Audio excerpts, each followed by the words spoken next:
Good morning, students. How are you all? I'm here today with the subject English Grammar. Students, a sentence consists of different parts of speech.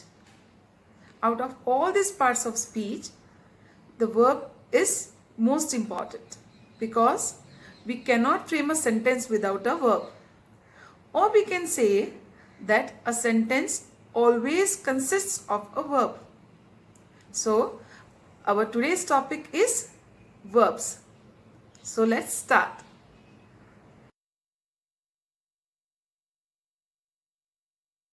First of all, let's look at the following sentences.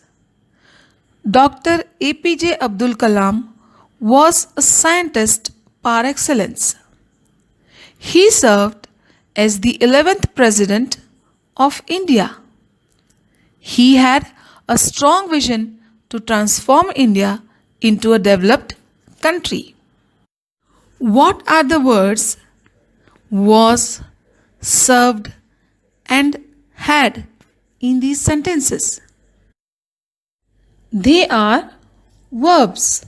In the first sentence, was tells us the position or state of being of the subject, Dr. APJ Abdul Kalam. In the second sentence, the verb served indicates the action done by the subject. In third sentence, had indicates what is possessed by the subject. Here it is a strong vision to transform India into a developed country. Now, let's define a verb. A verb is a word that tells something about a person or thing by denoting an action or being or possession. For example, Rohan is laughing. Here, is laughing is an action verb which indicates what is the subject Rohan doing. The car runs. Runs is also an action verb which indicates what does the car do. The mirror is broken. The action verb is broken indicates what is done to the mirror. Same way, in the second example, Raj is scolded. Is scolded is the action verb which indicates what is done to Raj. Sushant is a doctor. Is a being verb which states what Sushant is. These shoes are durable. Are is a being verb which states how these shoes are. Pratham has a dog and Kavya has a beautiful doll. In both these sentences, has is a belonging verb which shows the possession of a dog by Pratham and possession of a beautiful doll by Kavya. Now, let's have a look at these sentences. The girls were dancing. I have learnt my lesson. The purse has been found. In the first sentence, the verb is were dancing. In the second sentence, have learnt is the verb. In the third sentence, has been found is the verb. We can observe that all these verbs consist of more than one word. So, we can say that a verb often consists of more than one word. Now, what are these different words of a verb?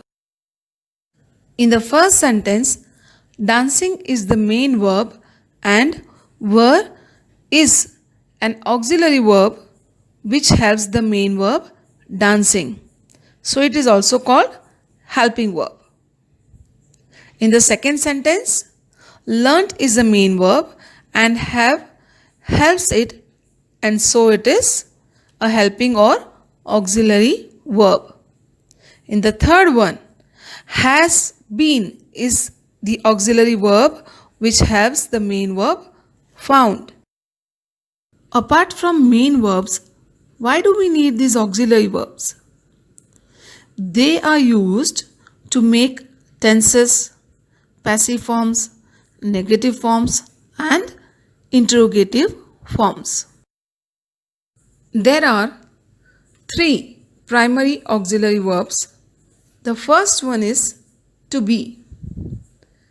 Its forms are is, am, are, was, were, will be, and shall be. Let's understand their uses through the following examples. The girls are playing hockey. Here, the auxiliary verb are is used with the main verb playing to make present continuous tense. The lady was clapping while watching a cricket match. Here, the auxiliary verb was is used with the main verb clapping to make past continuous tense. A cake is baked by grandma every week. Here, auxiliary verb is used with the main verb baked to make the passive form. I shall be enjoying at the beach this Sunday. Auxiliary verb shall be is used with main verb enjoying to make future continuous tense. The second primary auxiliary verb is to do. Its forms are do, does, and did. Let's see the examples. Do you like ice cream? Here, the auxiliary verb do is used with the main verb like to form an interrogative sentence. I do not know the truth. Here, auxiliary verb do is used with the main verb know to make a negative sentence. She does not agree with me.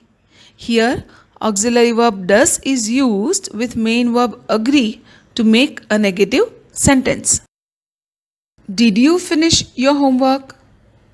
In this sentence, auxiliary verb did is used with the main verb finish to make an interrogative sentence. The third primary auxiliary verb is to have, and its forms are have, has, and had. Let's understand its uses through the following examples. She has been studying all night. Here, auxiliary verb has is used to form present perfect continuous tense. I have cut my finger. Here, auxiliary verb have is used to form present perfect tense. Who has broken this vase? Here, helping verb has is used with the main verb broken to form an interrogative sentence. These primary auxiliary verbs to be, to do, and to have can also be used as main verbs. Let's understand it through the following examples. She is a music teacher.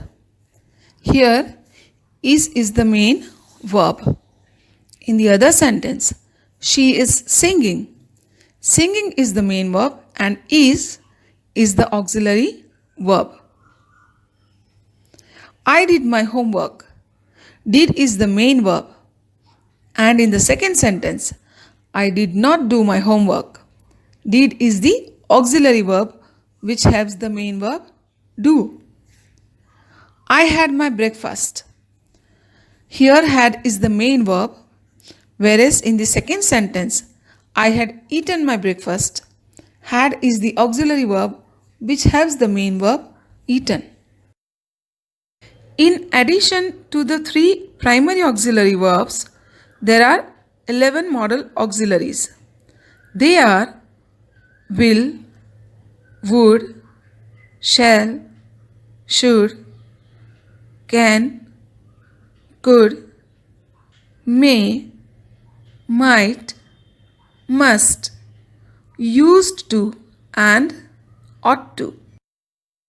These modal auxiliaries, like primary auxiliary verbs, are always followed by root form of the main verbs, as they cannot stand on their own in a sentence. That means they cannot be used alone in the sentence. There has to be another main verb. For example, you should visit your grandparents regularly. Modal auxiliary should is used with the main verb visit. You can swim. Modal auxiliary can is used with the main verb swim. I may take leave for a week. Modal auxiliary may is used with the main verb take. We ought to pay our taxes in time. Modal auxiliary ought to is used with the main verb pay. She used to get up early in the morning. Modal auxiliary used to is used with the main verb get up. You must not talk on the phone while driving. Here, modal auxiliary must is used with the main verb talk.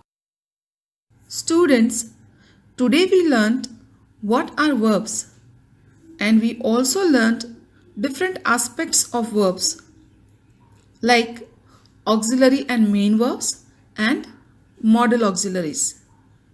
I hope you enjoyed the session and understood them thoroughly. Remember, precaution is better than cure. Students, stay home, take necessary precautions, and be safe.